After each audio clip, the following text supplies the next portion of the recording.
रहे, बेकारी भागी नहीं, क्योंकि थाली बजाने से कोरोना भी नहीं भागा था। आज जो है हम लोग झुनझुना बजा रहे हैं। झुनझुना इसलिए बजा रहे थे कि सरकार हमको हमारी पहचान के आधार पर लड़ा करके हमारे हाथ में नफरत का झुनझुना थमा देना चाहती है। रोजगार के नाम पे उनके बच्चे जो है बीसीसीआई में नौकरी पा गए हैं, देश से लेकर के विदेश तक। हमारे बच्चों को नौकरियां नहीं मिल रही, तो उनको झुनझुना बजा के बता रहे हैं कि वोट तो हम ही देते हैं, तभी तो प्रधानमंत्री, गृह मंत्री और मुख्यमंत्री बनते हैं। आप हमारे हाथ में रोजगार के नाम पे झुनझुना थमाए हैं, तो हम आपके नाम पे आपके हाथ में झुनझुना थमा देंगे और आपके बच्चे अपने आप झुनझुना उनके हाथ में ट्रांसफर हो जाएगा। क्योंकि ना आप गृह मंत्री होते, ना आपका बेटा जो है बीसीसीआई का सेक्रेटरी होता। तो ये जो सवाल है, यही सवाल को लेकर के अलग अलग जिलों से होते हुए मिथिला की पावन भूमि पर यह यात्रा पहुंची है, दरभंगा की महान धरती पर यह यात्रा पहुंची है। और इस यात्रा को यहाँ के शहर के वासियों ने, हिंदू, मुसलमान, ब्राह्मण, दलित, हर जाति और वर्ग के लोगों ने ज़बरदस्त समर्थन दिया है। आप मीडिया के लोग भी लगातार यात्रा को कवर कर रहे थे, इसके लिए हम आपका बहुत बहुत धन्यवाद करते हैं। कोई यात्रा से जुड़ा हुआ अगर प्रश्न, ये निवेदन है। बाकी जो भी आपके राजनीतिक सवाल हैं, चुनावी सवाल हैं, और हम सब सवाल का जवाब देने वाले लोग हैं। हमारे प्रवक्ता रोज़ टीवी में जाकर के सवालों का जवाब देते हैं, पवन जी जो है रोज़ सवाल का जवाब देते हैं।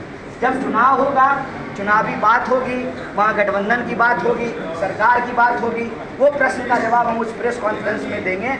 आज यात्रा से जुड़ा हुआ अगर आपका कोई प्रश्न है तो आप जरूर पूछें, हम लोग यथासंभव उसका जवाब देने का प्रयास करेंगे। बहुत बहुत धन्यवाद। कन्हैया जी, आप कह रहे हैं शासन की सरकार नहीं, पलायन की सरकार है। चिराग पासवान कह रहे हैं पिछली सरकार की गलतियों का नतीजा है जो पलायन का दंड बिहार झेल रहा है। नहीं, तो पिछली सरकार का मतलब क्या? पिछली सरकार तो पिछले कई दशकों से जो है नीतीश जी मुख्यमंत्री।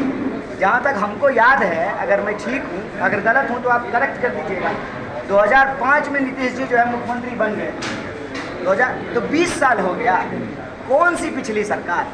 पिछली सरकार अगर आप कह रहे हैं तो आप हमको बता दीजिए कि नेहरू जी के ज़माने के बाद कितनी फैक्ट्रियाँ बिहार में खुली हैं। याद कीजिए, जूट मिल खुला था, कल ही हम समस्तीपुर में थे, तमाम जगह चीनी मिल खुला था। अभी भी चनपटिया का चीनी मिल बंद है, मोतिहारी का चीनी मिल बंद है, और पूरे इलाके में दोनों यूनिवर्सिटी जो है, दोनों ने 3 यूनिवर्सिटी घूम करके आ गए। बिहार यूनिवर्सिटी भी घूम ली है, अब LNMU के इलाके में घूम रहे हैं।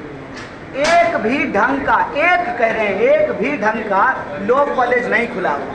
तो यूनिवर्सिटी खोला हुआ कांग्रेस का, फैक्ट्री खोला हुआ कांग्रेस का, बांध बनाया हुआ कांग्रेस का, पुल बनाया हुआ कांग्रेस का, और कांग्रेस का बनाया हुआ पुल आज भी चल रहा है। मैं बेगूसराय से आता हूँ, सिमरिया घाट के बगल में हमारा जो है गांव है, और आप जो है दरभंगा मधुबनी के लोग कल्पास का मेला करने वहाँ जाते हैं, 1 महीना रहते हैं। अभी भी देखिए राजेंद्र पुल खड़ा है, आज जो पुल बन रहा है वो तो गिर रहा है।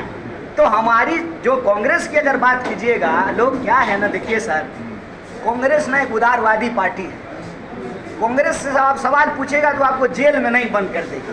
तो लोगों को जो मन आता है वो जरूर बात कहते हैं, लेकिन आप हमको बता तो दीजिए, जब से कांग्रेस सरकार में नहीं है, फुल फ्लेजेड कांग्रेस की सरकार लास्ट कब थी? 89 में थी। उसके बाद से कितनी फैक्ट्रियां बिहार में खुली है बता दीजिए।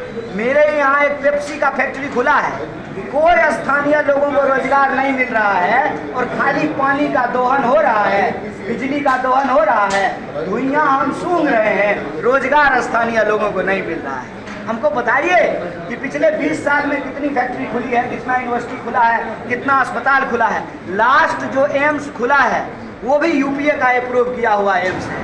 तो आप हमको बता दीजिए कौन सी पिछली सरकार। हम अपनी जिम्मेवारी लेने के लिए तैयार हैं, और अगर हमसे गलती हुई है तो मीडिया के सामने हाथ जोड़ करके माफ़ी मांगने को भी तैयार है। लेकिन जो है कोना कौन सोतली पुतौ कोना नहीं खेलेंगे। जो सच्चाई है वो सच्चाई है।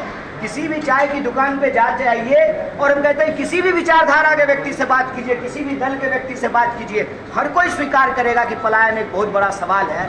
प्रश्न यह है कि कोई ना कोई तो इसकी जिम्मेवारी लेगा, और आज की सरकार नहीं लेगी तो कब तक पिछली सरकार गिनवाते रहिएगा। और हम कहते हैं कि जो सरकार जिम्मेवारी लेगी उसी को हम कुर्सी पे बिठाएंगे, जो जिम्मेवारी नहीं लेगी उसको टाटा बाय बाय करेंगे। सर, पलायन का बात आपने कहा तो बिहार